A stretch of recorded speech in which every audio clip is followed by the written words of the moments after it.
Hello everyone, আজ দোল পূর্ণিমা আর আমি আরও একটা নতুন ব্লগ নিয়ে আজ চলে এসেছি।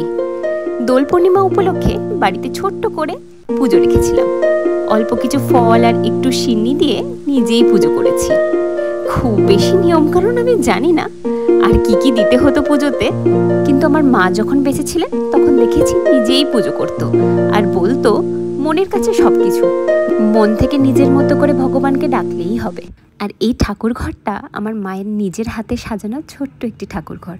আর ওই যে ছবিটা দেখতে পাচ্ছি সব ঠাকুরের পাশে রাখা, ওটা আমার মায়ের ছবি।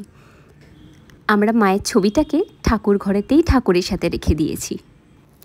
যাকে পুজো তো আমার এখন শেষ, এবারে দোল খেলার পালা। ব্যাস লাল আবির দিয়ে প্রথমেই আমার বর আমাকে ভূত করে দিয়েছে।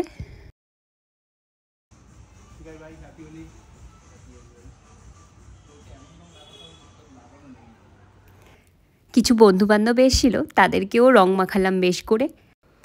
আর ইনি হচ্ছেন আমার মামার মেয়ে, আমার কাজিন সিস্টার হতে পারে, বাট আমার খুব ভালো বন্ধু। আর সঙ্গে যে রং মাখাচ্ছে এ আমার কলেজের এক বন্ধু, বোনও বলতে পারেন। আর এই দেখুন, এই জিনিসটা এবারে শুভম প্রথম নিয়ে এসেছে। আগুন দিলে কি সুন্দর রং বেরোচ্ছে, বেশ ভাল লাগছে এটা দেখতে।